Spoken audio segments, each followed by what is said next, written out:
আজকে কোর্টে আমি মুভ করেছিলাম। আমি নিজের নিরাপত্তার অভাব বোধ করছি এবং আমাদের স্টাফেরা কালকে যেভাবে আমাদেরকে হ্যারাস করা হয়েছে তার আজকে একটা অর্ডার অলরেডি 5টার সময় না, আসবে। তাদের একদম ডাইরেক্ট অভিযোগ তুমি নাকি প্রডিউসারদের কাছ থেকে আলাদা করে টাকা নিয়ে তুমি নাকি তাদেরকে পারমিশন দিচ্ছ। সেটা তুমি এখনো বলছে যে তুমি শাসক, যে বিগত শাসক, তারপর সেই পন্থী তুমি একজন। শুনুন, এটা সবচেয়ে বড় কথা হচ্ছে যে ইম্প্যাক্ট আছে নন পলিটিক্যাল অ্যাসোসিয়েশন। সেটাই তো জানতাম আমরা। সেটা আপনারা জানতেন, আমাকে জিজ্ঞেস করছেন, আমি উত্তর দিচ্ছি, আপনি শুনুন। স্বরূপের সঙ্গে নিয়ে তাকে তুমি গোটা ইন্ডাস্ট্রিকে বরবাদ করেছো। এম্পায়ার অফিসে পিয়াদির সামনে আমি বসে রয়েছি।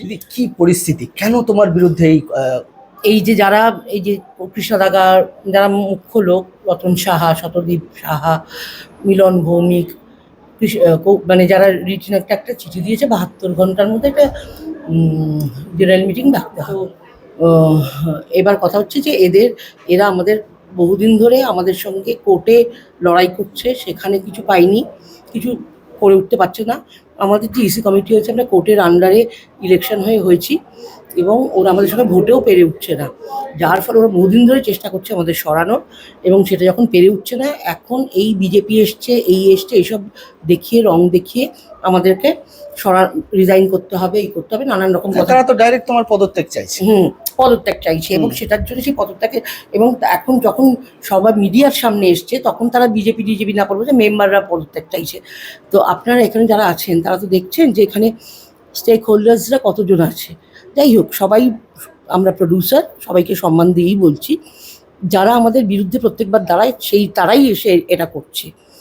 তো যাই আর্থিক তছরূপের কথা তোমার বিরুদ্ধে নিয়ে আসছে। তো সেক্ষেত্রে আমার কথা হচ্ছে যে কেউ যদি বলে, আমি যদি কাউকে বলি যে তুমি নীল, আমার এক্ষুনি এই মুহূর্তে আমার হাতটা চুরি হয়ে গেল, আমাকে প্রমাণ দিতে হবে, সেই প্রমাণটা, আমার বক্তব্য হচ্ছে সেই প্রমাণটা দিতে হবে। না, তারা বলছে প্রমাণ আছে, তাদের কাছে নাকি হোয়াটসঅ্যাপ চ্যাট আছে, কালই নাকি পরশু প্রকাশ করবে, এইসব। সেটা দেরি করছে কেন? আজকালই প্রকাশ করে দিতে বলুন, প্রকাশ করে কথা বলতে বলুন। আমি তো বলছি যে তথ্য দিই কথা বলুক। আমি একটা কথা বলবো, ইন্ডাস্ট্রি ভালোর জন্য যেটা করার দরকার আমি সেটা করব। আমি লিগালি এখানে বসে আছি এবং আজকে এত ছবি চলছে, তারা বলছে আমি নাকি বলি ছেলেকে না নিলে ছবি করা যাবে না, আইনক্সে চালানো যাবে না। এত যে সব ছবিতে তো বনি নেই, ছবিগুলো হলে চলছে কেন? না, তাদের একদম ডাইরেক্ট অভিযোগ তুমি নাকি প্রডিউসারদের কাছ থেকে আলাদা করে টাকা নিয়ে তুমি নাকি তাদেরকে পারমিশন দিচ্ছ। সেটা তুমি দেখেছো? মানে ওরা প্রমাণ দিতে এখনো পারেনি, এটাই বলছো তো? কোনো মিডিয়াতে সেই প্রমাণটা এসছে কি? আমি তোমাকে জিজ্ঞাসা, এখনো পর্যন্ত আমরা আমাদের কাছে প্রমাণ আসেনি। ওরা ওদের তরফ থেকে বলছে যে আমরা প্রমাণ আছে আমাদের কাছে। এইসব প্রমাণ আছে, খুব ভালো কথা। মানে এবং সঙ্গে সঙ্গে জুড়ে দিচ্ছে স্বরূপের সঙ্গে নিয়ে তাকে তুমি গোটা ইন্ডাস্ট্রিকে বরবাদ করেছো। যদি গোটা এত ছবি হচ্ছে ইন্ডাস্ট্রিতে, গোটা ইন্ডাস্ট্রিকে যদি আমি বরবাদই করে থাকি, তাহলে এতদিন ধরে এত ছবি হচ্ছে কি করে? সেখানে আমার কথা হচ্ছে, আমি কোনো রকম প্রমাণ তথ্য ছাড়া কোনো কথা এদের এখন উদ্দেশ্য হচ্ছে যে যেভাবেই হোক তুমি রিজাইন করো, তার জন্য কিছু তুমি কি পদত্যাগ করার জন্য রাজি? মানে কেন তারা দিচ্ছে? তুমি তো ইলেক্টেড একজন। দেখুন, ওনারা ভোটে আমাদের এগেনস্টে লড়েছেন, হেরে গেছেন।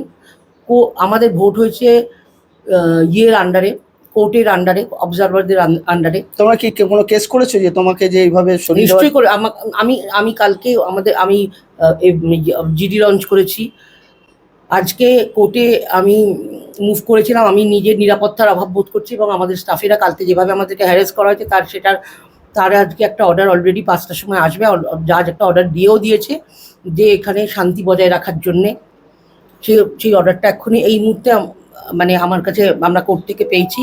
সেই অর্ডারটা বিকেল 5টার মধ্যে আমাদের হাতে চলে আসবে। তুমি কি টালিগঞ্জের নতুন বিধায়িকার সঙ্গে যোগাযোগ করেছো? এখনই করার সময় না, কারণ ওনাদেরও তো সময়।